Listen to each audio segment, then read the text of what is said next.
अस्सलामु अलैकुम वरहमतुल्लाहि वबरकातुहू। दोस्तों, कैसे हो आप सब? उम्मीद करता हूँ आप लोग बखैर व आफ़ियत होंगे।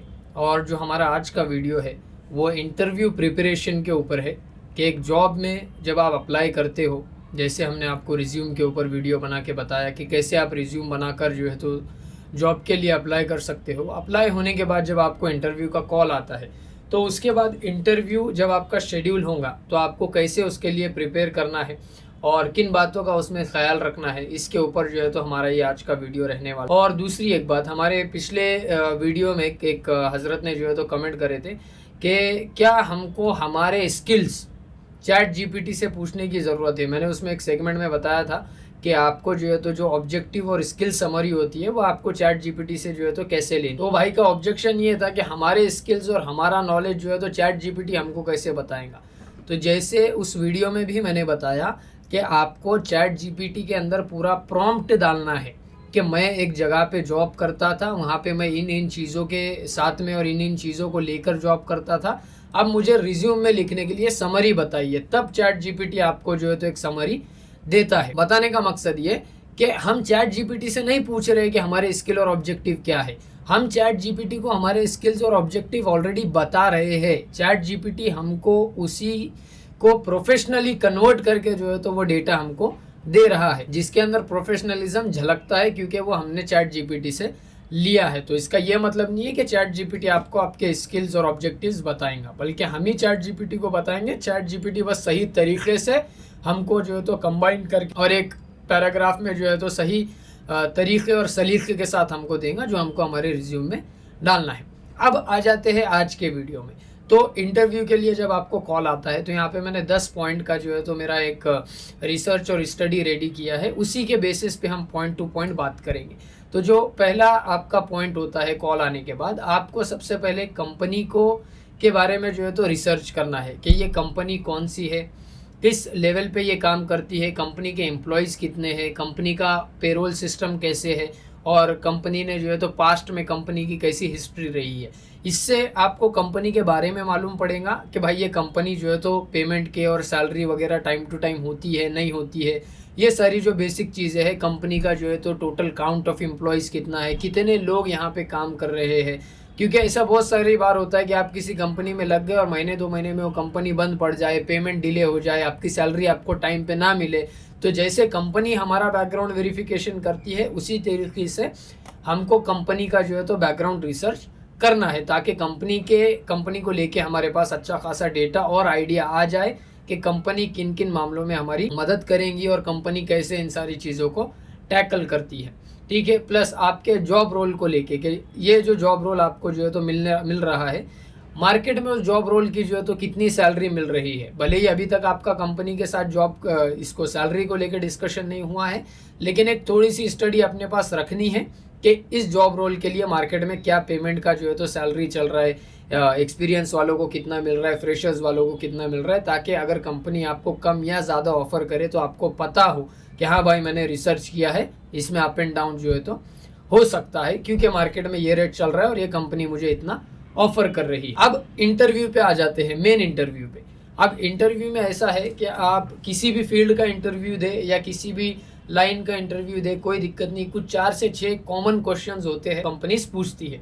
सबसे पहला है कि tell me about yourself. अब ये जो क्वेश्चन है इसका आंसर हमको ऐसे नहीं देना है कि आप उनको जो है तो आपकी पूरी लाइफ जो है तो समराइज कर रहे हो कि मैं यहाँ पैदा हुआ, मेरा नाम ये है, मेरा लोकेशन ये है, बर्थ डेट ये है। बिल्कुल भी tell me something about yourself का मतलब है कि कंपनी पहले तो 2 चीज़ें इसमें देखना चाहती है, आपका कम्युनिकेशन स्किल्स, क्योंकि tell me something about yourself में आपको एक 2 से 2.5-3 मिनट बात करनी होती है।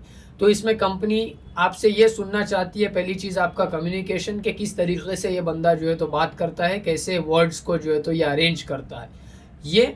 उसके बाद आपका एजुकेशन, कि इसने कहाँ से पढ़ाई की, उसके बाद इसने क्या किया, कुछ कोर्सेज किया नहीं किया, एक्सपीरियंस इसका कैसा था दूसरी कंपनीज के साथ। तो कभी भी इस क्वेश्चन को जो है तो शॉर्ट आंसर आपको नहीं करना है कि tell me something about yourself, आपने एक 4-6 लाइन बोल के आप चुप बैठ गए, ऐसे बिल्कुल भी मत कीजिए। जितना प्रोफेशनल डेटा आपके पास है वो पूरा आपको जो है तो वहाँ पे सही अरेंजमेंट में जो है तो बोलना है, एक प्रॉपर सीक्वेंस में कि मेरी फर्स्ट स्टडी यहाँ की है, फिर मेरा ग्रेजुएशन यहाँ का है, फिर मेरा जॉब फर्स्ट जॉब ये था, उसका रोल ये था, फिर मेरा सेकंड जॉब ये कंपनी में था, फिर उसका रोल क्या था।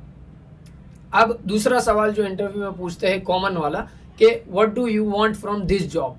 अब जाहिर सी बात है, आप कंपनी में जो है तो जॉब पे क्यों लग रहे हैं भाई, महीने का आपको इनकम मिले, सैलरी मिले, आपका जो है तो ज़रिए माश शुरू हो जाए, आप उसके लिए लग रहे हैं। बेसिक जो है तो वही आंसर है उसका कि भाई कंपनी में क्यों जॉब करना चाहते।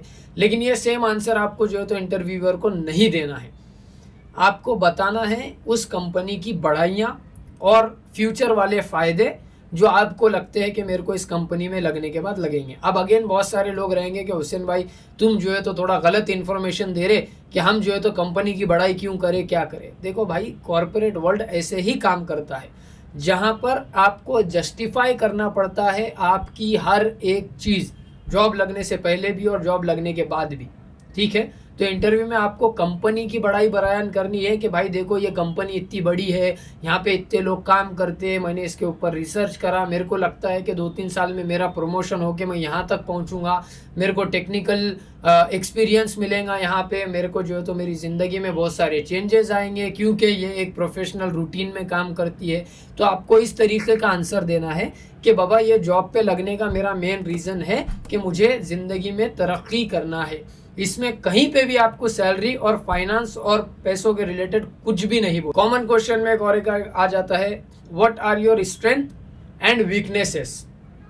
अब स्ट्रेंथ में जो है तो आपको आपकी प्रोफेशनल लेवल की ही बातें बतानी है कि मैं अंडर द प्रेशर काम कर सकता हूँ, मेरे ऊपर अगर प्रोजेक्ट डिलीवर करने का प्रेशर है तो मैं जो है तो अच्छे से काम कर सकता और मैं उन सारे प्रोजेक्ट्स को ऑन टाइम ख़त्म करने का जो है तो कैपेबिलिटी रखता हूँ, यही जो है तो मेरा स्ट्रेंथ है। अब वीकनेसेस में जो है तो आपको मिनिमल जो है तो वीकनेस रखना है कि एक आध दो, ऐसा नहीं कि मेरी कोई वीकनेस नहीं है लेकिन उसको आपको बताना नहीं है कि ये मेरी वीकनेस है। मतलब स्ट्रेंथ से ज़्यादा आपके वीकनेस नहीं होना चाहिए। वीकनेस में मुश्किल से 1 या 2 वीकनेस, वो पर्सनल आप रख सकते, ठीक है। उसमें भी पर्सनल में बहुत सारे लोगों का जो है तो स्टेज फियर का प्रॉब्लम रहता है कि उनको पब्लिकली बात करने में थोड़ा सा नर्वसनेस आती है, ये कभी भी आप जो है तो उसमें नहीं बोलेंगे। वीकनेसेस को लेके आपको सिंपली बोलना है कि मेरी वीकनेस जो है तो मेरी फैमिली है और मेरी फैमिली में कुछ अगर हो जाता है तो मैं बहुत ज़्यादा टेंशन में आ जाता हूँ। ये ऐसे सब सारे टाइप के जो है तो वीकनेसेस आपको बोलना है। प्रोफेशनल लेवल की वीकनेस कभी नहीं बोलना कि मेरे को जो है तो कंपनी में घुटन होती या फिर मेरे को बार बार जो है तो कुछ ना कुछ ऐसे ये होता वो होता, ऐसा कुछ भी आपको नहीं बोलना है। स्ट्रेंथ आपकी कि मैं जो है तो बहुत ज़्यादा कोऑपरेटिव हूँ, मैं सबको साथ में लेके चलता हूँ, मैं प्रेशर के अंदर भी काम कर सकता हूँ, ये सारी बातें आपको आपकी स्ट्रेंथ में बोलनी है। और वीकनेस 1 या 2, वो भी ऐसी जिसका कंपनी से और जॉब से कोई लेना देना ना हो, ऐसी वीकनेस आपको बोलनी है। एक अगला क्वेश्चन आता है कि where do you see yourself in the next 5 years. अब इसका जवाब आपको सिंपली देना है, जिस पोजीशन के लिए आप अप्लाई कर रहे हो उससे 2 या 3 हायर लेवल की जो पोजीशन है आपको वो बोलना है। कि मान लीजिए for example as a beginner आप कंपनी में ज्वाइन कर रहे हो, एज अ फ्रेशर आप ज्वाइन कर रहे हो और इंटरव्यूअर ने आपसे पूछ लिया कि where do you see yourself in the next 5 years. आपको जवाब देना है कि as a manager in this company और as a operation manager in this company handling multiple teams. So basically इस सवाल के जवाब से कंपनी को ऐसा लगना चाहिए कि ये बंदा हमारे यहाँ पर लॉन्ग टाइम तक टिकने वाला है। ऐसा बिल्कुल भी मत बोलो कि नहीं मैं 5 साल के बाद जो है तो खुद का बिजनेस चालू करूंगा या 5 साल के बाद मैं किसी और कंपनी में रहूंगा, बिल्कुल भी नहीं। आपको ऐसा बोलना है कि भाई 5 साल के बाद मैं इसी कंपनी में कोई तो हायर पोजीशन पे रहूंगा, ताकि कंपनी को जो है तो एक सेटिस्फैक्शन मिले कि ये बंदा लॉन्ग टर्म के लिए जॉब करने आया है। क्योंकि मेरी खुद की जो है तो एक कंपनी है और इंटरव्यू के टाइम पे ये क्वेश्चन पूछने का सबसे पहला हमारा जो इंटेंशन रहता है वो यही, क्योंकि हम खुद सबसे ज़्यादा इस चीज़ से परेशान रहते कि लोग ज्वाइन करते और महीने 1.5-2 महीने 3 महीने 5-6 महीने या साल भर में जब उनकी गरज पूरी हो जाती वो छोड़ देते। तो ये एक मेजर मसला रहता है कंपनीज में, इसीलिए कंपनी आपको ये सवाल पूछती है कि where do you see yourself in the next 5। तीसरा जो पॉइंट है वो है प्रिपेयर योर रिज्यूमे, जो हमने आपको लास्ट वीडियो में बता दिया कि आपको कैसे वो प्रिपेयर करना है और उसके ऊपर हम ज़्यादा बात नहीं करेंगे क्योंकि पुरानी वीडियो में हमने वो सब कुछ बता दिया है। अब जो चौथा पॉइंट है वो आता है आपकी पर्सनालिटी को लेके कि ड्रेस फॉर्मली। अब ड्रेस फॉर्मली का ये मतलब है कि बिल्कुल भी ख़ास तौर पे इंटरव्यू में भले ही आपने वो कंपनी का रिसर्च किया हो और आपको मालूम हो कि कंपनी जो है तो कैजुअल क्लोथ्स को अलाउ करती है और बड़ा फ्री माहौल है कंपनी में पहनने और अलग अलग स्टाइल पे कोई पाबंदी नहीं है, वो एक अलग बात है। लेकिन अगर आप इंटरव्यू को जा रहे हो, you have to look professional कि आप एक इंटरव्यू के लिए आए हो।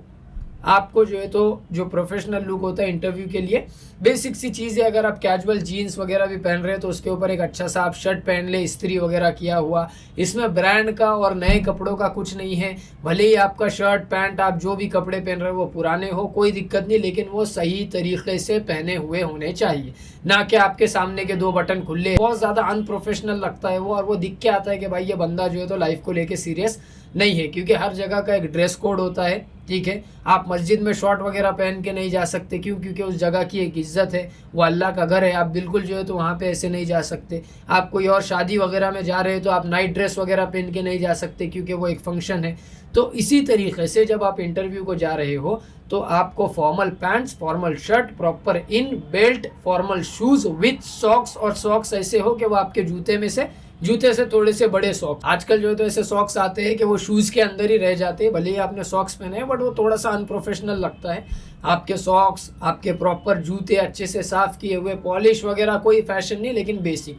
आपका हेयर स्टाइल भी इसमें मैटर करता है। अगर आपके लंबे बाल है तो उसको सही तरीके से एकदम पीछे लिए हुए, अगर छोटे बाल है तो बिल्कुल कंघी की हुई अच्छे से, और थोड़ा सा अगर आप इत्र वित्र लगा ले हल्का सा तो वो भी बेहतर है। हालांकि ये बहुत बेसिक चीज़ें, इनको इन वीडियो में बोलना भी जो है तो बड़ा अजीब सा लगता है, लेकिन हाँ है, कुछ खामियां हैं, इस वजह से हम जो है तो इस टॉपिक को लेके आ रहे हैं कि आपको बिल्कुल प्रोफेशनल दिखना है, एकदम क्लीन। आप जो है तो अपना सारा सब कुछ जो दाढ़ी वगैरह है और आपकी जो मूंछ वगैरह है उसको शेप दे के, एक प्रॉपर क्लीन हेयर कट करके, अच्छे से बाल वगैरह संवार के, कंघी करके आप जो है तो प्रोफेशनल पर्सनालिटी लेके जाए। अब ये तो दिखने वाली चीज़ हो गई कि भाई बंदा आ रहा है, हमको दिख रहा है कैसे कपड़े पहना है, कैसे ये खुद को कैरी कर रहा है, कैसे ये खुद की पर्सनैलिटी को कैरी कर रहा है।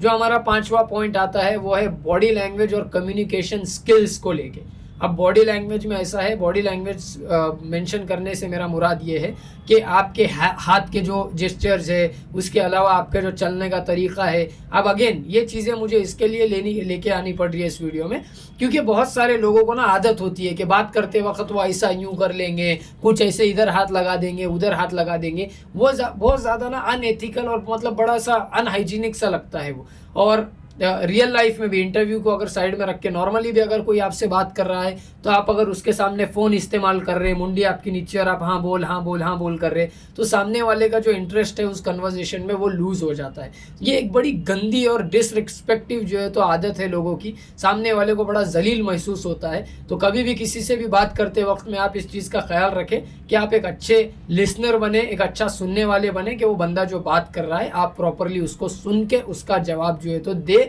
समझ के साथ, खाली हाँ हाँ हूँ ना करें। तो ये चीज़ सेम इंटरव्यू में भी अप्लाई होती है कि आपका जो बॉडी लैंग्वेज है वो बिल्कुल प्रोफेशनल होना चाहिए। आप अगर रूम के अंदर इंटरव्यू है, वहाँ पे एंट्री करने के बाद जो है तो पहले आपको नॉक करके पूछना है मे आई कम इन। जब आप जाहिर सी बात है हाँ ही बोलेंगे, इंटरव्यू को आए हुए, लेकिन पूछना अपना काम है। वो एक प्रोफेशनल और एक अच्छा सा जो है तो अरोमा क्रिएट करता है। आपने नॉक करके आप अंदर पूछ के आए, चेयर पे बैठने से पहले आप पूछ ले के मैं आए, अगर उन्होंने परमिशन दी, जाहिर सी बात है अगेन के इंटरव्यू को आए हैं, बैठना ही है, लेकिन पूछ के हम बैठ जाए। बैठने के बाद इस चेयर के ऊपर आप बिल्कुल भी ऐसे टेक लगा के या फिर ऐसे या फिर हाथ बांध के आप बिल्कुल भी ना बैठे। हाथ बांध के तो कतई नहीं, क्योंकि हाथ बांध के बैठना वो नर्वसनेस और अंडर कॉन्फिडेंस होने की जो है तो निशानी है। आपको अंदर जाने के बाद ऐसे बैठना है, एकदम आपका हाथ बांधा हुआ नहीं चाहिए और आपकी पर्सनालिटी एकदम स्ट्रेट लगनी चाहिए। वैसे आपको जाके फुल्ली कॉन्फिडेंस के साथ बैठना है। अब कम्युनिकेशन भी पर्सनालिटी का ही पार्ट है। जो कम्युनिकेशन है, अगर आपकी इंग्लिश कम्युनिकेशन अच्छी है तो उसको फ्लुएंटली बोलने की कोशिश करें। अगर वो मीडियम है, ख़राब है, और मान लीजिए कोई एक लाइन में आपने जो है तो एक हल्की सी गलती कर दिए ग्रामर में या प्रोनाउंसिएशन में, उसको बिल्कुल भी आपको रिपीट नहीं करना है, उसके साथ आप आगे बढ़ जाइए। आपने हो गया गलती, आपने बोल दिया, लेकिन उसको करेक्ट करते नहीं बैठना है, आपको सीधा सीधा आगे कन्वर्सेशन कंटिन्यू करना है। यह आपका जो है तो कम्युनिकेशन वाइज रहेगा। और अगर जो इंटरव्यूअर है वो बीच बीच में अगर आपसे जो है तो हिंदी में सवाल पूछ रहा है तो उतने सवाल का जवाब आपको हिंदी में देना है। जो सवाल उसने इंग्लिश में पूछा आपको उसका जवाब इंग्लिश में देना है, ठीक है। अब ये जो सारे पॉइंट्स और जो सारे क्वेश्चंस थे, इसके लिए पहले से आपको प्रिपेयर करना है। जो मैंने बताया कॉमन क्वेश्चंस हो गए, इसके अलावा आप इंटरनेट पे भी स्टडी कर सकते हैं। और अगेन जैसे tell me something about yourself वाला सवाल आता है, उसी में एक अल्टरनेट सवाल आता है कि आपका डेली रूटीन बताइए। तो उसमें कभी भी ना, जो डेली रूटीन आप बता रहे हो तो उसमें आपको बताना है कि मैं दिन भर प्रोडक्टिव कैसे रहता हूँ। आपको ये बिल्कुल नहीं बोलना है कि मैं सो गया, फिर मैं 2 घंटे सोता, फिर मैं उठता, बिल्कुल भी नहीं। एक ऐसा प्रोफेशनल और हेल्दी रूटीन आपको बताना है कि मैं इतने बजे उठता हूँ सुबह में, फिर मैं जो है तो फजर की नमाज़ पढ़ता हूँ, फिर मेरा ये रूटीन रहता है, फिर मैं जिम जॉगिंग जो भी है आप करते हो, ये आपको सारा सब कुछ बताना है। बिल्कुल भी अपनी कोई भी खामियां कोताहियाँ उसके अंदर नहीं बताना, या अपने आलसीपन कि मेरे को जो है तो 8 घंटे 9 घंटे की नींद लगती और मेरे को ये टाइम पे सोने की, बिल्कुल भी नहीं। अनहाइजीनिक और एकदम जो अनप्रोफेशनल चीज़ें रहती है वो आपको मेंशन करने की ज़रूरत नहीं है। और प्लस वो आपको ये भी पूछेंगे कि हम इस जॉब के लिए आपको क्यों हायर करें, तो उसमें भी आपको जो है तो बताना है कि मैं एक स्ट्रेट फॉरवर्ड और काम पे फोकस करने वाला इंसान हूँ। मुझे जो है तो ज़्यादा दूसरी चीज़ों में इंटरेस्ट नहीं है। मैं जो है तो इस कंपनी की रिस्पेक्ट करता हूँ, जो भी जगह पे मैं काम करता हूँ, कि मेरा मानना है कि भाई 9 घंटे के लिए कंपनी मुझे पैसा दे रही है तो 9 घंटे मैं प्रोडक्टिव रहने की पूरी कोशिश करता हूँ। मुझे काम चोरी नहीं पसंद है। ये सारी चीज़ें आपको उसके अंदर मेंशन। अब एक जो एंड के क्वेश्चंस रहते हैं इंटरव्यू में, वो सैलरी वगैरह से रिलेटेड रहते हैं। अब सैलरी रिलेटेड क्वेश्चंस में ऐसा है कि जो आपने रिसर्च किया था कि इस जॉब रोल के लिए जिसके लिए भी आप अप्लाई कर रहे हो, मार्केट में उसका क्या प्राइस चल रहा है, ठीक है, और किस रेट पे या किस रेंज में सैलरीज जो है तो लोगों को मिल रही है। आप अपने माइंड में ऑलरेडी एक नंबर फिक्स करके जाइए, और जब कंपनी आपसे पूछे कि what is your salary expectation, तब उनको बोलना है कि एज़ पर कंपनी नॉर्म्स जो है तो मुझे सैलरी चाहिए। और जब वो आपको सैलरी बताए कि हम ये इससे जो है तो इतने रेंज के बीच में सैलरी देते हैं, तब आपको कंपनी को बोलना है कि ये जो सैलरी रेंज है ये मेरे को जो है तो उतना एक्सेप्टेबल नहीं है, क्योंकि मेरे पास एक्स्ट्रा इनपुट्स है मेरी। अगेन आपको आपकी जो है तो स्ट्रांगनेस और आपकी स्ट्रेंथ्स बोलनी है, और उस बेसिस पे आपको जो है तो कम्युनिकेट करना है। कभी भी कंपनी के दिए हुए पैकेज पे आपको ऑन द स्पॉट आपको एग्री नहीं करना है। अगर आप उस टाइम पे काउंटर नहीं कर, थोड़ा टाइम लीजिए कि okay I will discuss with my family और I will check in the market और I will research on that, then I will give you the final answer. But कभी भी ऑन द स्पॉट उस package के लिए आप हाँ मत बोलिए, ठीक है। थोड़ा बहुत रिसर्च जो है तो आप उसके ऊपर करिए, आपको एक मार्केट का आइडिया आ जाएगा क्या। और आप खुद भी अगर उस जॉब के लिए जा रहे हैं तो आपके माइंड में एक नंबर रहता है। जब सैलरी एक्सपेक्टेशन पूछते हैं तब आपको एज पर कंपनी नॉर्म्स बोलना है, बट जब अमाउंट आपके पास आ जाए, अगर आपको कन्वीनियंट लगता है, फिर भी आपको बोलना है कि अलाउ मी 1 और 2 डेज। अगर वो कंफर्टेबल है तो 2 दिन बाद हाँ बोल दीजिए, अगर नहीं है तो वही 2 दिन का टाइम लेके फिर उनसे जो है तो आप काउंटर डिस्कशन कीजिए। उसके ये बहुत स्मार्टली आपको हैंडल करना है, क्योंकि वो टाइम की 2-3 मिनट की सैलरी की निगोशिएशन आपके अगले 2-3 साल या जितने भी टाइम आप वहाँ पे काम करोगे उस चीज़ पे अफेक्ट करता है। और ये बहुत ज़्यादा इंपॉर्टेंट है। 2-2.5 साल, 1 साल, 5 साल उतने टाइम रिग्रेट करने से अच्छा कि उसी टाइम पे आप जो है तो कॉन्फिडेंस के साथ एकदम बोल्डली अपना डिसीजन लेके अपने ऑफर को काउंटर करें। वरना बहुत बार ऐसा होता है कि आपकी जॉब वगैरह लग जाती है और जो न्यू जॉइनीज आते हैं, जब आप उनसे सैलरी पूछते हो, कंपनी में ये अलाउ नहीं होता है, बट स्टिल कलीग्स में बातें होती है और एक दूसरे का पैकेज जब मालूम पड़ता है तो आपको थोड़ा सा पछतावा होता है कि बाबा उस टाइम पे अगर मैं नेगोशिएट कर लेता तो इससे, क्योंकि ये नवा ज्वाइन हुआ मेरी सैलरी से ज़्यादा कमा रहा है। क्योंकि कुछ भी बोला, इन द एंड हम सब जॉब जो है तो पैसे के लिए करते हैं। उसके बाद ये सारी चीज़ें हो गई। आपको मॉक इंटरव्यूज़ करना है। मॉक इंटरव्यूज़ ये होता है कि आप अपने घर में भाई बहन से किसी से भी एक इंग्लिश में कन्वर्जेशन कर ले, और वो जॉब रिलेटेड होना चाहिए कि सेम बाबा मेरे को पूछ, tell me about yourself, और मैं तेरे को बोलूँगा। और इस टाइप की आपको प्रैक्टिस करनी है। अगेन टेक्निकल आपको जो है तो जॉब स्पेसिफिकेशन का जॉब स्पेसिफिक प्रिपरेशन करना है कि उसमें बहुत सारी कंपनियां आजकल जो है तो टेक्निकल एग्ज़ाम लेती है, जिसमें आपका लैपटॉप का वेबकैम वगैरह ऑन होता है। तो अगर ये कंपनी वैसा इंटरव्यू लेने वाली है जिसको मॉक राउंड भी बोलते हैं, असेसमेंट भी बोलते हैं, तो वैसी सारी चीज़ों के लिए भी कि बाबा ये कंपनी में कितने क्वेश्चंस आते हैं, कितनी देर का जो है तो ये सेशन रहेगा क्वेश्चन एंड आंसर्स का, उसमें टाइपिंग है नहीं है, बहुत सारी चीज़ें, ये आपको कंप्लीटली जो है तो इसका रिसर्च करना है। Follow up after the interview, इसका पॉइंट ये है कि आपका जब इंटरव्यू हो जाए पहली बात तो कंपनीज मेजोरिटी टाइम पे यही वो ऑन द स्पॉट आपको नहीं बोलेंगी कि यू आर हायर्ड, वो एटलीस्ट 1 या 2 घंटे टाइम लेंगी आपको जवाब दें। तो अगर उन्होंने 1 या 2 घंटे का जवाब बोला है तो कोई दिक्कत नहीं, आप उतना वेट कर लीजिए। मगर अगर वो उससे ज़्यादा जाता है, ठीक है, वो दिन आप चले गए, तो अगले दिन आपका काम है कि जिस भी HR से या जिस भी कंसल्टेंसी के थ्रू आपका इंटरव्यू शेड्यूल हुआ था, आप उनसे फॉलो अप ले कि बाबा मेरे इंटरव्यू का क्या हुआ क्या नहीं हुआ। आपको जब तक फॉलो अप लेना है जब तक आपको फाइनल आंसर नहीं मिल जाए कि बाबा या तो आप रिजेक्ट हुए हो या तो आप अप्रूव हुए। अप्रूव हुए तो आगे की क्या प्रोसेसिंग है, और रिजेक्ट हुए तो आगे कैसे न्यू जगह पे अप्लाई करना है। तो आज के लिए इतना ही, और वीडियो थोड़ा सा शायद लंबा हो गया, लेकिन इंशाल्लाह हम आने वाले टाइम में और इन्हीं चीज़ों के बारे में बात करेंगे और दूसरे भी सारे टॉपिक्स पे। और आप लोगों के कमेंट्स में पढ़ रहा हूँ, जितने भी आपके सजेशन हैं धीरे धीरे उन सब पे जो है तो हम वीडियोज़ लेकर आएंगे इंशाल्लाह। अस्सलामु अलैकुम वरहमतुल्लाहि वबरकातुहू।